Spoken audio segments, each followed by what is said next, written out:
Astro Bot came into the Game Awards and absolutely swept it, winning with not just one, not two, not three, but 4 Game Awards. And one of those awards was, of course, the coveted and highest honor of all, the Game of the Year. And since then, Astro Bot has gone on to win 100 plus game-related awards since its release. Now, whenever a game wins Game of the Year, the whole industry and world is put on notice.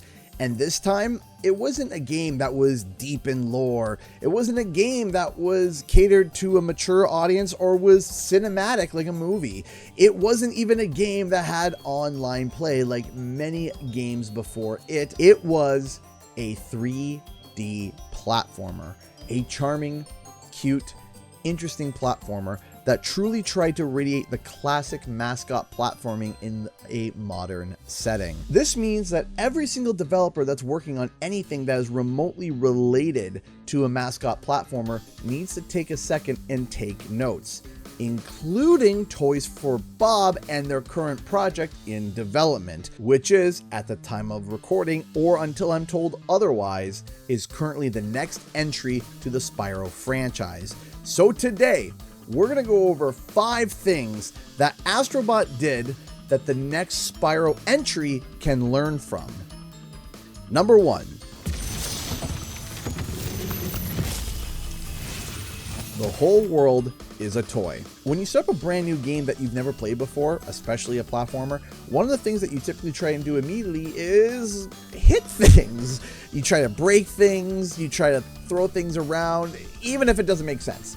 You're going to swing for the hills at random objects, flowers, trees, water, it doesn't matter. This is something that many gamers do when they enter these style of games to kind of get a feel of establishing the world, what you can and can't do essentially.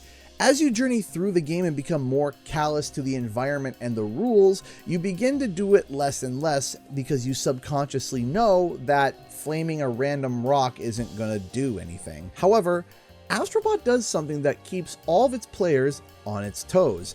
See, many things are pre-programmed to have a reaction in the game, from simply hitting a tree, spinning flowers, and simply exploring. The game rewards the player for literally trying to not follow the designated path that's set. That reward can lead to secrets, funny interactions, Easter eggs, coins, and even bots that are cleverly hidden. The reason why is because Nick Doucette, the director of Astro Bot, felt that the world should be a toy at your fingertips. If possible, everything should be able to be reacted to and toyed with, big or small. Having this in your game literally programs the player to not just beeline for the end, while keeping an eye out for certain key aspects and collectibles that might lead to some secrets. It teaches them that anything and everything could be a secret and causes them to stop and explore. And even if there is no secret where they're exploring, a satisfying and hilarious interaction still makes for a rewarding experience. While Spyro does have this in the original trilogy, I believe this can be amped up even more. From interacting with dragons, the level civilizations and wildlife, and all around just more secrets and fun interactions. Like, Spyro saves a dragon and they return to the home world and become interactive, allowing the player to talk with them. Hilarious interactions could also ensue, like if Spyro breathes fire on the saved dragon or headbutting them over and over again. They could start reacting and progressively get angrier and angrier, or even just mildly annoyed. Or maybe Spyro glides over a group of characters and they react in shock and awe as he glides over. The point is, if Spyro's levels were made with the same concept and idea of the whole world basically being a giant interactive toy, where exploration and interaction gives rewarding experiences, I think it would be nothing but a significant benefit to the game and the entire series. Number 2. The collectibles being alive. Now, luckily, Spyro typically already has something like this already, but it can be pushed to the next level. When you're playing Astro Bot, you're not just looking for simple collectibles to check off a box or to just get to the next level. There are secret puzzle pieces, but the main collectibles are hidden bots in each and every level. Many of the bots that you find are characters that many of us already know from gaming history. Each one has their own little cute personality that riffs and parodies off the original character that they are based on. What this does is that it creates anticipation for the player and makes them think, hey, what's the next bot? What could they be referencing? What are they? To add on to this, after that collectible is found, they return back to the home world and can be interacted with in a few different ways. Now, Spyro already had something like this in the first game in the form of, well, crystal dragons. However, when we get to the second game, things kind of took a bit of a step back to being a bit more inanimate as the collectibles became talismans and, well, you know, orbs. But then in the third game, we kind of went back to the right direction and Spyro started to save baby dragons. Now, of course, they aren't as cool as the crystal dragons because they were basically copy and paste and recolored, but nonetheless still a really cool collectible. Oh, and by the way, if you want to order any of these, they are currently in my Etsy store, link in the description below. Additionally, when Spyro Reignited came out, Toys for Bob went crazy on the designs for the dragons, cranking their personalities up and adding Easter eggs to make them more fun. But what we saw in game was also just a snippet of all the dragons that were drafted and designed, as there were many different dragon designs. Numerous Toys for Bob employees have spoken about the fun they had making these dragon designs, and it shows with each one basically being completely original. So why don't we expand upon this? I believe that Spyro should return to finding dragons once more, but to crank their purpose up to 11. I think they should return to the home world after they are saved and help it be rebuilt from the havoc of the villain. I also think the dragons could also provide minigames or quests for Spyro to go on to really expand the gameplay experience.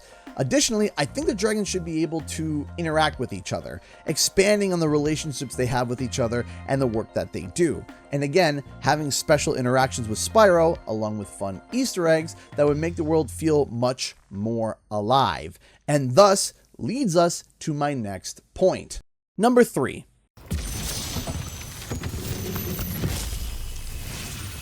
Growing homeworlds and populations. In Astro Bot, after you finish levels and collect a certain number of bots, the homeworld grows and expands. Because of the increase in the homeworld population, new experiences pop up, along with new areas and unlockable events. I think the civilians of the different worlds and levels that Spyro saves, along with the dragons that are saved, should return back to a common hub world space.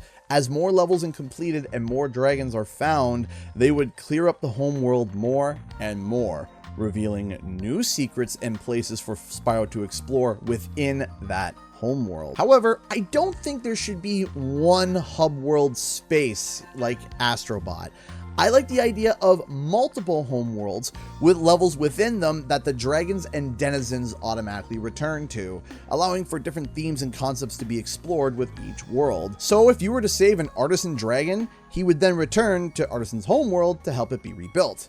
Now, my next point might be controversial, but number 4. Embrace the past. Astro Bot's characters that showed up in the game weren't just from recent memory. Yes, recent IP like Horizon and God of War are heavily featured, but there are many characters featured that are from older and more unknown games within the PlayStation history. Ape Escape, Sly Cooper, and even Jumping Flash makes a gigantic appearance. Asobi and Astro Bot didn't flinch to dig into PlayStation's past to try and find characters that helped build PlayStation's legacy. Today, when you sit down with someone who says, "I loved playing Spyro as a kid," you're not going to get the same answer to what Spyro they actually mean. Yes, you have the original trilogy of games that all released on the PS1, but then you have Enter the Dragonfly, Hero's Tale, the Legend of Spyro trilogy, and yes, even though many of you diehards may turn your nose up, the Skylanders saga. Now, we are in a new era where everyone that has played Spyro as a kid are more than likely now an adult. Yes, to those who are 30 plus years old, Skylanders came out in 2011, meaning if a kid was 5 when they tried out the first Skylanders game, they would be 19 today. Yep, the Skylanders kids are now adults. How does your back feel? It hurts like mine, probably. Which means the Spyro series has a lot of nostalgia for many people in different age groups, but not for the exact same experiences and stories. Now, does this mean that Toys for Bob has to cater to every Spyro fan for the next game? Well, that can be tricky. Sometimes if you try to make a game that tries to fill all the wants and needs and desires for every fan base and everybody out there, you may end up making a product that is just mediocre for everyone and doesn't really serve any purpose to any specific fan. So I do think that Spyro 4 at its core should still follow the main pillars that were established in the first games. But I also think aspects and stories of the other games could be weaved in between as well. This could take the form of a water level that's full of Gilman, or a dragon that tracks all your progress who's called the Chronicler, or a secret end level boss fight that's basically Dark Spyro.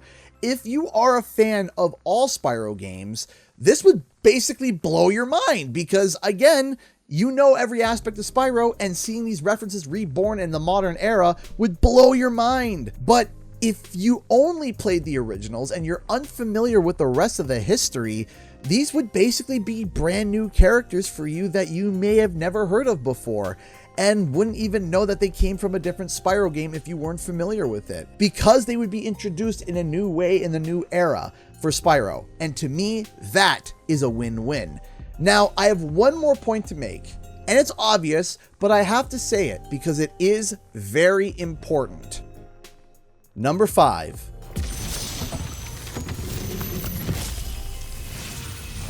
Love what you make. If you're about to click off the video because of what I just said, just hear me out for a second because I do think this is very important.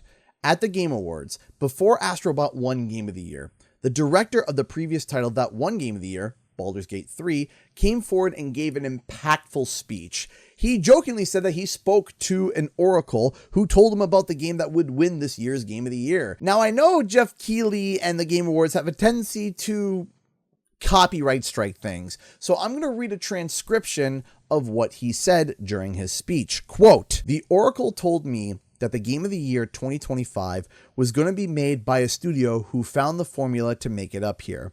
It's stupidly simple, but somehow it keeps on getting lost. The studio made their game because they wanted to make a game that they wanted to play themselves. They didn't make it to increase market shares. They didn't make it to serve a brand. They didn't have to meet arbitrary sales targets or fear of being laid off if they didn't meet those targets. Furthermore, the people in charge forbade them from cramming the game with anything whose only purpose was to increase revenue and don't serve the game design. They didn't treat their developers like numbers on a spreadsheet.